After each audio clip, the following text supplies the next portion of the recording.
Hello दोस्तों, good morning, सुप्रभात। आप सभी को समर क्लासेज में हार्दिक स्वागत है दोस्तों। तो कैसे हैं आप लोग? तो आप लोग शायद अच्छे होंगे। तो देखिए, आज हम लोग जो है सो देखेंगे 10th क्लास का गोधूली भाग 2 का जो 7वां चैप्टर है काव्य खंड का हिरोशिमा। इस चैप्टर को आज हम लोग देखेंगे। देखिए, ये जो है सो एक बहुत ही जो है सो अच्छा टॉपिक है, ठीक है। इस कारण से जो है सो इसको हम लोग क्या करेंगे तो अच्छी तरीके से देखने का काम जो है सो करेंगे। देखिए, इसमें जो है सो सबसे पहले हम लोग जिस तरीके से पिछली क्लास को हम लोगों ने देखा था, पहले क्या देखते हैं हम लोग कि इसके कवि के परिचय को देखते हैं, फिर जो है सो जो कविता का मूल अर्थ है उसके मूल अर्थ हिंदी को जो है सो हम लोग देखते हैं, और फिर उसके अगली क्लास में हम लोग क्या करते हैं कि जो है सो ऑब्जेक्टिव को जो है सो करते हैं, और फिर तीसरी क्लास में हम लोग क्या करते हैं सब्जेक्टिव को करते हैं। इसी तरीके से इस क्लास को भी हम लोग जो है सो देखेंगे। तो आइए सबसे पहले हम लोग देखते हैं कि हिरोशिमा का जो है सो कवि कौन है या लेखक कौन है, ठीक है। तो इनको जो लिखे हैं वो कौन लिखे हैं, तो अज्ञेय साहब लिखे हैं, ठीक है। इनका पूरा नाम हम लोग देखेंगे क्या है आगे। तो देखिए, हम लोग चलते हैं कवि परिचय से। कवि परिचय क्या कहता है इसको देखते हैं, उसके बाद हम लोग चैप्टर पे चलेंगे, उसके हिंदी कविता के हिंदी को देखेंगे। देखिए, कहता है कि अज्ञेय का पूरा नाम जो है सो सचितानंद हीरानंद वात्स्यायन अज्ञेय था। क्या नाम था इनका पूरा? अज्ञेय साहब का जो पूरा नाम है वो क्या नाम है, तो सचिदानंद हीरानंद वात्स्यायन अज्ञेय साहब है, ठीक है। इसको आप लोग याद रखिएगा। पूछ देता है कि अज्ञेय साहब का पूरा नाम क्या है, तो सचिदानंद हीरानंद वात्स्यायन अज्ञेय है, ठीक है।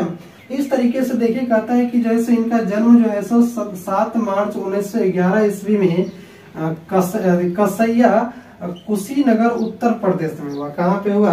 7 मार्च को जो है सो इनका जन्म 7 मार्च 1911 ईस्वी में इनका जन्म जो है सो कसैया कुशीनगर में जो है सो हुआ, जो कहाँ पड़ता है तो यूपी में पड़ता है, ठीक है। याद रखिएगा आप लोग, इनका जन्म कब हुआ, तो 7 मार्च 1911 ईस्वी को हुआ। कहाँ पे हुआ, तो कसैया में हुआ। कसैया कहाँ पड़ता है, तो कुशीनगर में पड़ता है। कुशीनगर कहाँ पड़ता है, तो यूपी में पड़ता है, ठीक है, उत्तर प्रदेश में पड़ता है।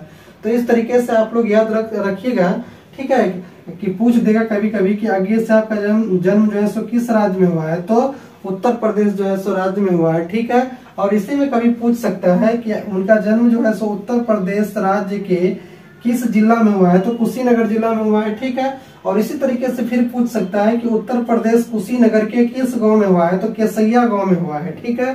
तो इस तरीके से आप लोग याद रखने का प्रयास कीजिएगा। इससे आगे देखिए, कहता है कि इनका मूल निवास स्थान जो है सो करतारपुर पंजाब था। देखिए, जैसे होता है ना, आप लोग देखे हुएगा कि किसी व्यक्ति का जन्म जो है सो मान लीजिए कि बिहार में हुआ, और वो आगे चल करके विदेश में रहने लगा, और वहां रह करके वहां का जो है सो अपना वीजा, वहां का अस्थायी जो होता है, क्या करता है कि सारा चीज बना लेता है, तो वो क्या कहलाता है कि वहीं के मूल निवासी कहलाने लगते हैं। इसी तरीके से जो है सो ये जो है सो क्या है, इनका जन्म तो हुआ था उत्तर प्रदेश में, लेकिन वो कहाँ जाकर के रहने लगे थे, करतारपुर पंजाब में जाकर के रहने लगे थे। इस कारण से इसे मूल निवासी करतारपुर के कहे जाते हैं। एग्जाम में ऐसे ही आएगा कि इनका मूल निवास स्थान कहाँ था अज्ञेय साहब का, तो इनका मूल निवास स्थान पंजाब था, करतारपुर में, ठीक है। देखिए, इनकी माता का जो नाम था वो क्या था, बयंती देवी था। क्या था? बयंती देवी। और इनके पिता का नाम था हीरानंदन शास्त्री। इस तरीके से आप लोग याद रखिएगा, इनकी माता का नाम क्या है, तो बयंती देवी, और पिता का नाम हीरानंद शास्त्री है। इसके बाद देखिए, कहता है कि पिता प्रख्यात पुरातत्ववेत्ता थे, यानी कि पिताजी जो थे उनके क्या थे, वो प्रख्यात जो है सो पुरातत्ववेत्ता थे। कहने का मतलब पुरातत्व विभाग में जो है सो वो उनकी बहुत जानकारी थी। क्या थी? पुरातत्व विभाग में क्या था, इनका काफी ज्यादा जानकारी इनको थी, ठीक है। इससे आगे कहता है कि इनकी प्रारंभिक शिक्षा लखनऊ में घर पर हुई, यानी इनकी जो प्रारंभिक शिक्षा है, एग्जाम पेपर में आपको देगा ऐसे कि इनकी प्रारंभिक शिक्षा जो है सो कहाँ पर हुई, तो लखनऊ में इनके घर पर ही जो है सो इनकी प्रारंभिक शिक्षा हुई, ठीक है।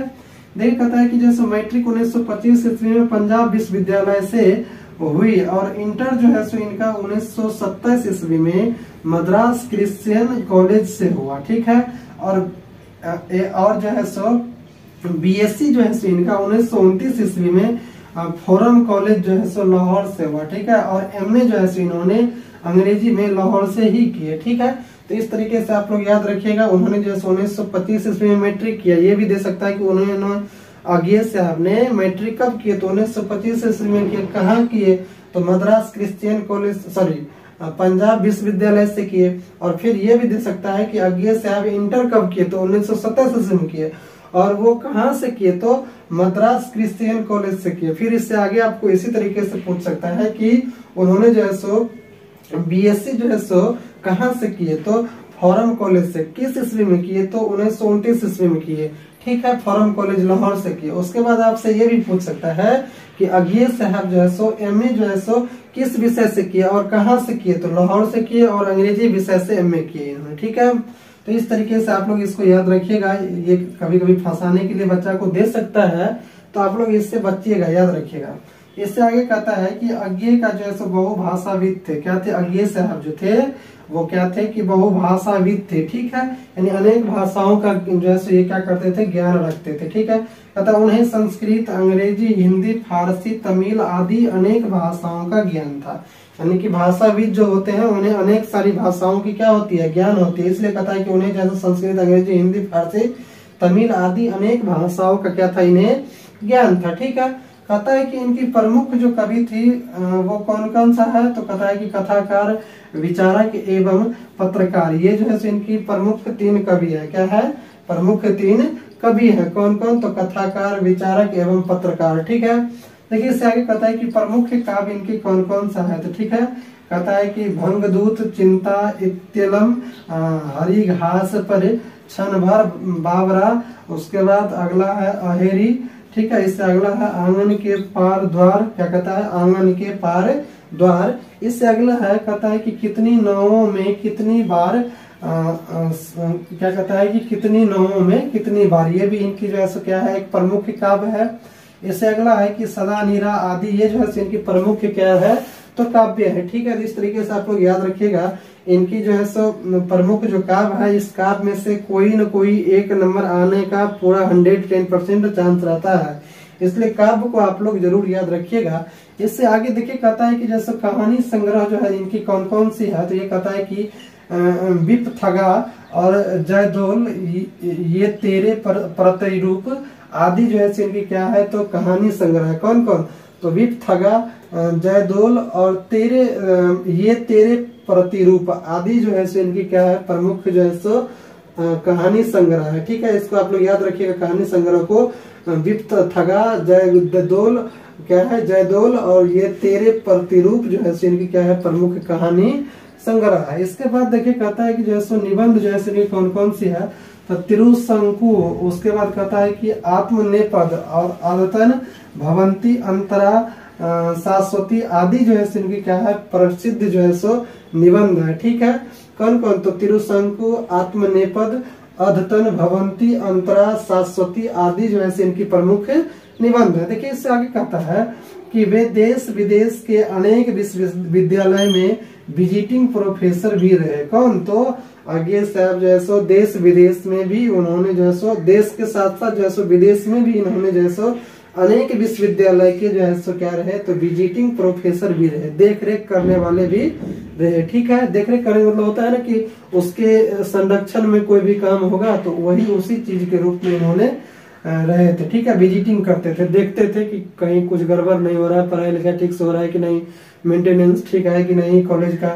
तो ये जो है सो रहे। ठीक है, कहता है उन्हें साहित्य अकादमी पुरस्कार, ज्ञानपीठ पुरस्कार, श्रृंगा अंतर्राष्ट्रीय स्वर्णमाला आदि अनेक पुरस्कार मिले हैं इन्हें। ठीक है, क्या कौन कौन सा? तो इन्हें जो है सो याद रखिएगा। इन्हें जो है सो साहित्य अकादमी पुरस्कार भी मिला है, ज्ञानपीठ पुरस्कार भी मिला है। सबसे ज्यादा आने का चांस रहता है साहित्य अकादमी पुरस्कार जो है सो यानी कि इन्हें मिला है। और किसके लिए मिला है आगे देखते हैं हम लोग। कहते उन्हें साहित्य अकादमी पुरस्कार और ज्ञानपीठ पुरस्कार और श्रृंगा अंतर्राष्ट्रीय, श्रृंगा ये भी एक पुरस्कार ही है। ठीक है, जो विदेश में इन्हें दिया गया था। इसके बाद अंतर्राष्ट्रीय स्वर्णमाला आदि जो है इनकी अनेक पुरस्कार भी जो है इन्हें मिला है। ठीक है, इससे आगे देखिए कहता है कि ये जो है सो प्रयोगवाद के सूत्रपात्र थे। क्या थे? ये प्रयोगवाद के जो है सो सूत्र पात्र थे। ठीक है, इससे आगे कहता है कि 7 कवियों को एक साथ बैठकर उन्होंने जो है एक संग्रह की रचना की थी। ऐसे ही आपको एग्जाम में देगा कि इन्होंने कितने कवियों के साथ मिलकर या बैठकर इन्होंने एक जो है सो संग्रह की रचना की थी। तो इन्होंने जैसे 7 कवियों के साथ बैठकर जो है सो एक क्या किए थे, संग्रह का जो है सो रचना किए थे। ठीक है, इस तरीके से याद रखिएगा।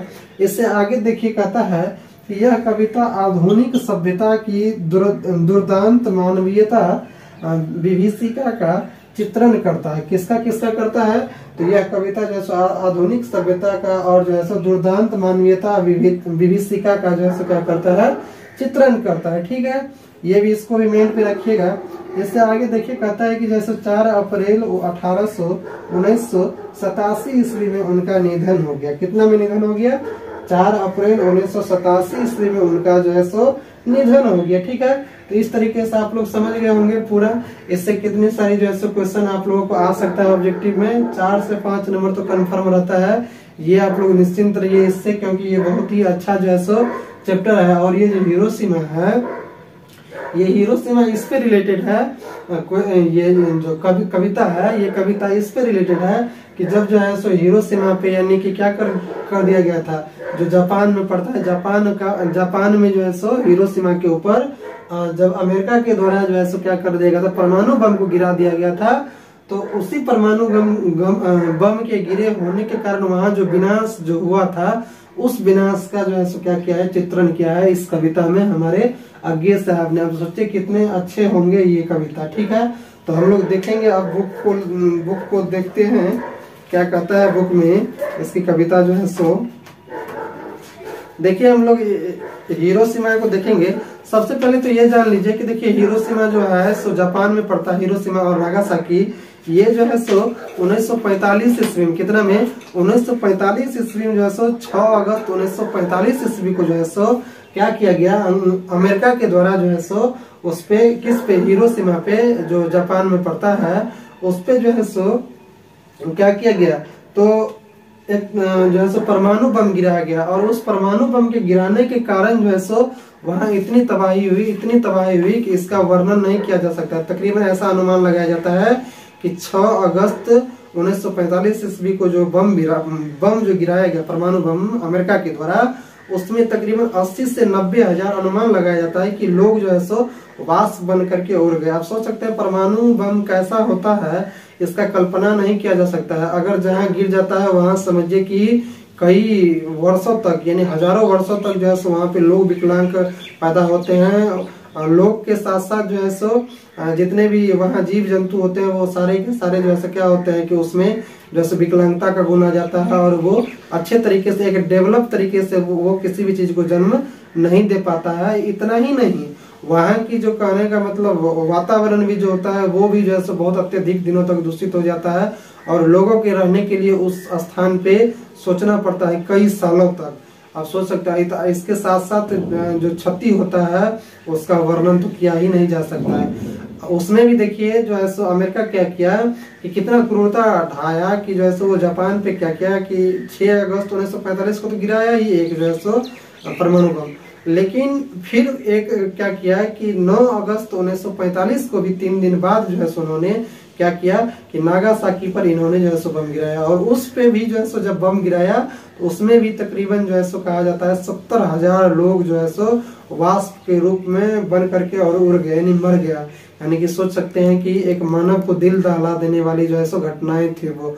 और उसके बाद जो है सो संयुक्त राष्ट्र संघ के द्वारा उसे जो है सो थू भी किया गया। और थू करने से क्या होगा कि आदमी तो मर गया, कहने का मतलब क्षति तो हो गई, तो अब थू करने से कोई फायदा है नहीं। लेकिन उसका भुक्तभोगी जो है सो अमेरिका को सब दिन के लिए जो है सो लोग हीन दृष्टि से देखने लगे।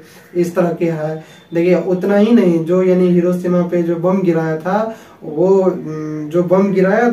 जब लौट करके अमेरिका गया तो वो जब देखा कि इतना सारा, कहने का मतलब जो है सो एक तरीके से ये विकराल रूप को धारण करके और इतने सारे लोग मरे हुए हैं, तो उसको देख करके जैसे हार्ट अटैक आ गया और वो खुद मर गया। आप सोच सकते हैं कि वो कितनी भयावह जो है सो दृश्य होगा कि जो बम गिराया उसको भी देख करके हार्ट अटैक आ गया और डेथ कर गया वो। तो इस तरह की घटनाएं थी। ठीक है, तो देखिए इसमें हम लोग देखेंगे शुरू से कहता है कि जो है सो एक दिन सहसा सूरज निकला और अरे क्षितिज पर नहीं, नगर के चौक चौक धूप बरसी पर अंतरिक्ष से नहीं, फटी मिट्टी से। ये कितना अच्छा बात करता है कि एक दिन जो है सो क्या हुआ, अचानक जो है सो, सहसा मतलब अचानक होता है, एक दिन अचानक सूरज निकला। वो सूरज नहीं था, परमाणु बम था, परमाणु बम का जो लाइट था वो था सूरज के रूप में। कहता है कि एक दिन सहसा सूरज निकला, अरे क्षितिज पर नहीं, नगर के चौक पर, क्या किस पे, नगर के चौक, धूप बरसी पर अंतरिक्ष से नहीं, मिट्टी से।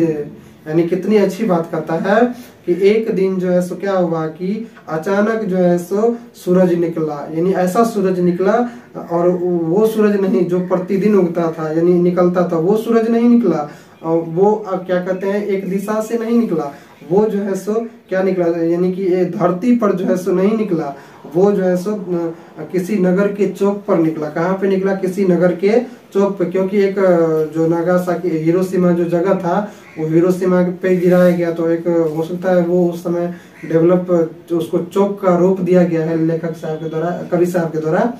किसका रूप दिया गया है, चौक का जो है सो इसमें रूप दिया गया है। इसलिए यहाँ पे कहता है कि सूरज निकाला, अरे क्षितिज पर नहीं, नगर के चौक पर निकला। किस पे निकला, क्षितिज यानी धरती पर नहीं निकला, वो जो है सो कहाँ पे निकला, नगर के चौक पर निकला। ठीक है, कहता है धूप बरसी पर अंतरिक्ष से नहीं, यानी धूप तो बरसा लेकिन वो अंतरिक्ष से धूप नहीं बरसा था, वो जो है सो एक जमीन से जो है सो यानी कि मिट्टी के अंदर से फटा और वो जो है सो निकला धूप। ठीक है, इसलिए यहाँ कहता है कि जो है सो नगर के चौक पर धूप बरसी पर अंतरिक्ष से नहीं बरसी, वो जो है सो मिट्टी से फटी, अंदर से जो है सो मिट्टी के अंदर से वो जो है सो निकला। क्या चीज, तो सूरज। ठीक है, अचानक। इस आगे देखिए कहता है कि जैसे छाया मानव बन कर ही, कहता है छायाएं मानव जन की दिशाहीन, सब ओर परी वह सूरज। कहता है कि छाया जो था मानव जन का वो दिशाहीन हो गया था, उसका कोई दिशा नहीं था। यानी कि जैसे मान लीजिए कोई व्यक्ति के ऊपर जब प्रकाश पड़ता है तो किसी तरफ क्या बनता है, छाया बनता है। लेकिन वो जो परमाणु बम जो जब विस्फोट किया तो वो परमाणु बम विस्फोट होने के बाद मानव का कोई छाया बचा ही नहीं, सारा का सारा मृत लोग वहां पड़ा हुआ था। मृत लोग का क्या छाया बनेगा, कभी चाकर भी नहीं बनेगा। और कुछ देर के लिए ऐसा यानी कि धमाका हुआ कि सारे लोग क्या हुए, तो भाप के रूप में जो है वाष्प के रूप में उड़ गए और उसका कोई जो है सो छाया नहीं रहा। इसलिए यहाँ कहता है कि छाया मानव जन की दिशाहीन हो गई। क्या हो गई, दिशाहीन हो गई, कोई उसका दिशा नहीं रहा।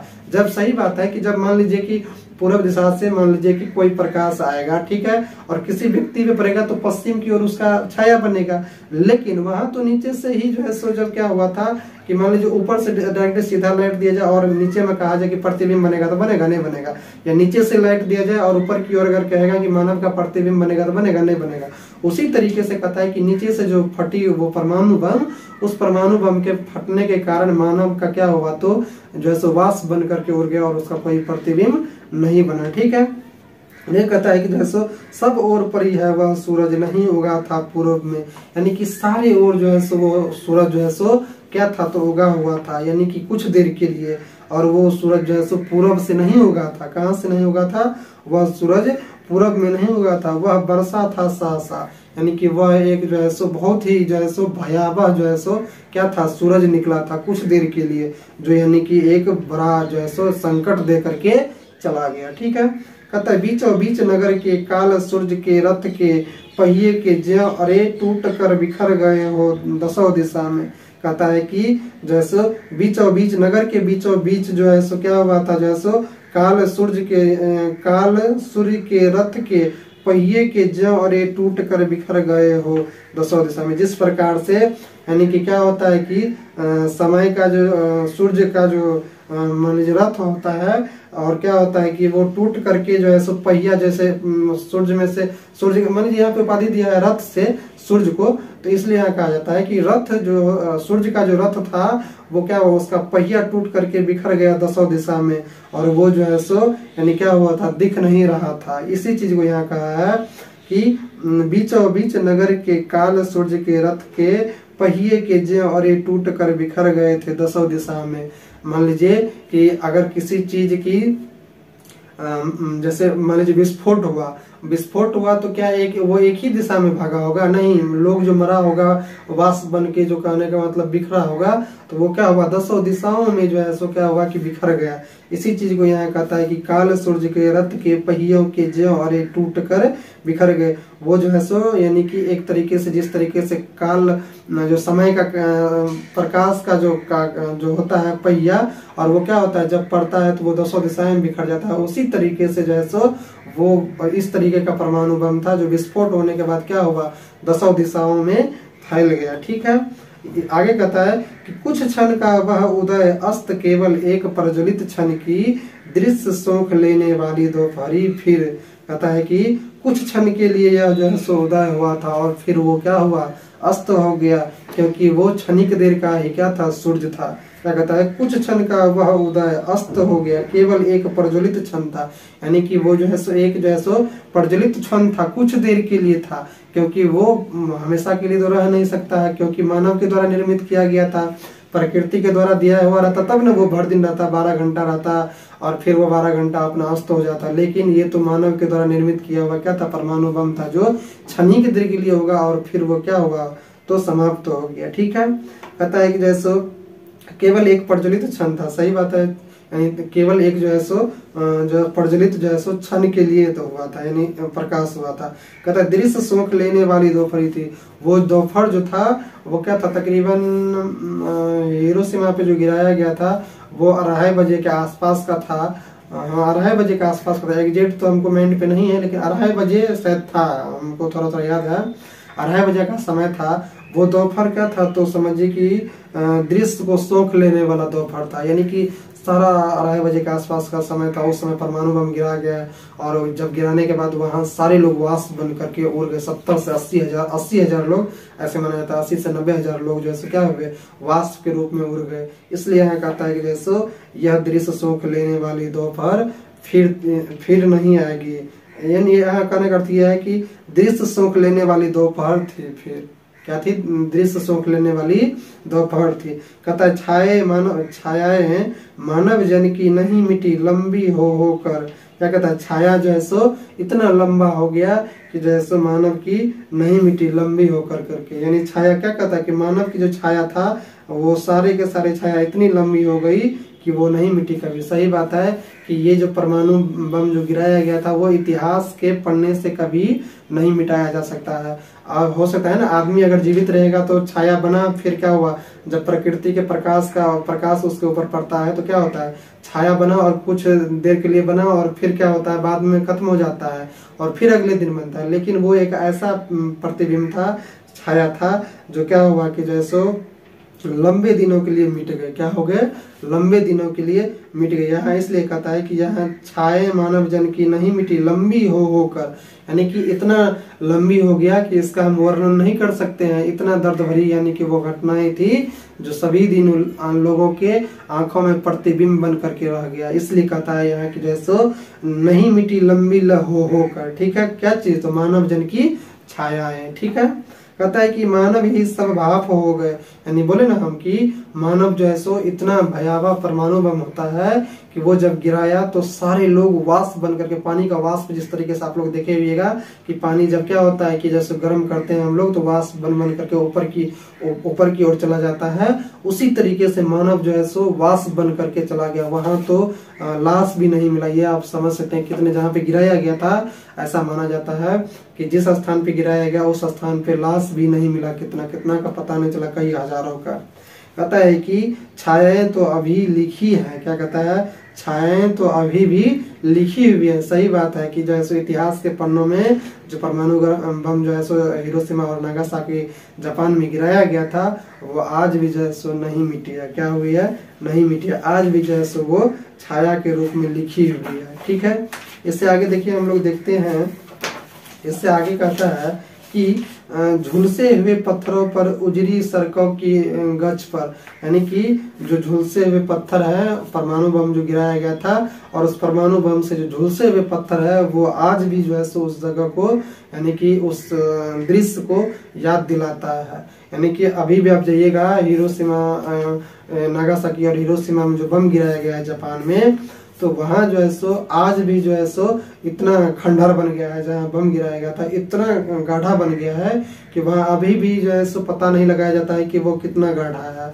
और इतना ही नहीं, वहाँ अभी भी जो है सो वहाँ की जो लोग हैं, लोगों में विकलांगता, बच्चे जन्म लेते हैं। उसके बाद वहाँ के जानवर जो है, जानवर विकलांग जन्म लेते हैं। यानी जीन पर इतना इफेक्ट पड़ गया है कि लोग अभी भी जो है सो स्वस्थ और स्वच्छ नहीं जन्म ले पाता है परमाणु बम का प्रकोप के कारण। इसीलिए यहाँ कहता है कि झुलसे हुए पत्थरों पर जो है सो उजरी सड़कों की गज पर जो है सो आज भी इसकी क्या है तो निशान है। इसलिए यहाँ कहता है कि जो है सो मानव ही स्वभाव हो गए, छाए तो अभी भी लिखी है झुलसे हुए पत्थरों पर। किस पे? तो झुलसे हुए पत्थरों पर, उजरी सड़कों की गज पर। यानी कि जो सड़क जो था, वो चौक जहाँ टूटा हुआ है, वो सड़क गाढ़ा है, वो गाढ़ा आज भी जो है सो सड़कों के किनारे जो है सो देखने को मिलता है। सही बात है, अभी भी वो जो है सो जहाँ परमाणु बम गिराया गया था, वो जगह आज भी जो है सो एक बहुत जो है सो गाढ़ा के रूप में वहाँ उपस्थित है। ठीक है, कहता है कि मानव का रचा हुआ सूरज मानव को भाप बनाकर सोख लेता है। आप सोचिए कितना मानव अभी क्रूरता की ओर चला गया है, कितना गिर गया है मानव, इसका वर्णन नहीं किया जा सकता है। प्रकृति क्या कभी ऐसा कर सकता है? कभी नहीं करेगा, चाहकर भी नहीं करेगा। मानव को प्रकृति चाहकर भी क्षति नहीं पहुंचाती है कभी, लेकिन मानव ऐसा बन गया है कि जो मानव को नाश करता ही करता है, साथ में प्रकृति को भी नाश करने के लिए उतर गया है। इसलिए यहाँ पे कहता है कि मानव का रचा हुआ सूरज जो है सो मानव को भाप बनाकर सोख गया। यानी मानव के जो द्वारा बनाया गया जो सूरज था, कुछ देर के लिए जो परमाणु बम था, वो क्या किया, मानव को जो है सो भाप बना करके सोख करके चला गया। क्या कर गया? सोख करके चला गया, भाप बना करके चला गया। इसलिए यहाँ कहता है कि मानव का रचा हुआ सूरज ही मानव को भाप बनाकर सोख गया। पत्थर पर लिखी हुई यह जली हुई छाया मानव की साखी है। यानी मानव का जो है सो क्या है तो साख, यानी कि वहाँ जो चीजें देखने को मिलती है, वो आज भी जो है सो क्या साक्ष्य के रूप में जो मौजूद है। क्या है? साक्ष्य के रूप में मौजूद है। पत्थर पर लिखी हुई यह जली हुई छाया, जो पत्थर जो झुलसा हुआ है, वो आज भी दर्शाता है कि जैसे परमाणु बम का प्रकोप क्या होता है। यह जली हुई जो छायाएं, जो जली हुई छायाएं हैं, वो क्या होती है? परमाणु बम का प्रकोप। और मानव की जो है सो साख कहने का मतलब साक्ष्य के रूप में जो होता है, वो आज भी वर्तमान में भी है। क्या है? वर्तमान में भी है। इसलिए यहाँ कहता है कि पत्थर पर लिखी हुई यह जली हुई छाया मानव की साखी है। साखी मतलब होता है कि जैसे साक्ष्य के रूप में आज भी दिखाता है कि परमाणु बम का प्रकोप क्या होता है। तो इसलिए देखिए, मानव वर्तमान समय में अगर हम कह सकते हैं तो व्यक्ति को कष्ट छोड़ करके कभी भला का काम करता ही नहीं है। विज्ञान भी जो है सो डेवलप, सही बात है, काफी हो गया, लेकिन मानव को एक तरीके से यानी क्या करते जा रहा है, भूलते जा रहा है, मानवता को भूलते जा रहा है। सही बात है, विज्ञान का डेवलप होना अच्छी बात है, लेकिन विज्ञान का डेवलप ऐसे नहीं होना अच्छी बात है जो क्या करे, वो मानव को ही क्या करे, नाश कर दे। ऐसे विज्ञान की क्या आवश्यकता है जो मानव को ही नाश कर दे? विज्ञान ऐसी आवश्यकता, विज्ञान की आवश्यकता ऐसी होनी चाहिए जो मानव के विकास के साथ साथ प्रकृति को भी क्या करे, विकास करे, और वो अपने आप में भी डेवलप हो। ऐसा विज्ञान कभी नहीं होना चाहिए जो क्या करे, मानव को ही नाश करके रख दे। तो ऐसे विज्ञान की क्या आवश्यकता है?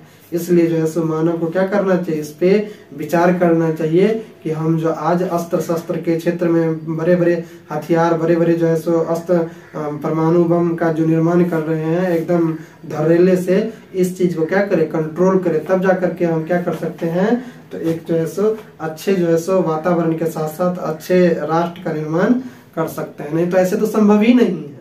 ठीक है, तो देखिए ये एक बहुत ही अच्छा चित्र था, आप लोग को समझ में भी पूरा आया होगा। हम तो इससे आगे जो है सो हम लोग क्या करेंगे, इसके जो ऑब्जेक्टिव जो क्वेश्चन इनसे जितने भी आ सकते हैं इसको हम लोग देखेंगे। तो आप लोग को शायद इससे जितना भी क्वेश्चन आ सकता था, इन सारी क्वेश्चन को, ऑब्जेक्टिव को कभी परीक्षा में हमने कराने का प्रयास किया और आप लोग को समझ में भी शायद अच्छी तरीके से आ गया होगा। तो हम लोग मिलेंगे इससे अगली क्लास में, ऑब्जेक्टिव वाले क्लास में। तो तब तक के लिए दोस्तों, यह क्लास आप लोगों को कैसी लगी? क्लास अगर अच्छी लगी हो तो क्लास को लाइक कर दीजिएगा, सब्सक्राइब कर दीजिएगा, शेयर कीजिएगा और कमेंट करना नहीं भूलिएगा दोस्तों कि यह क्लास आप लोगों को कैसी लगी।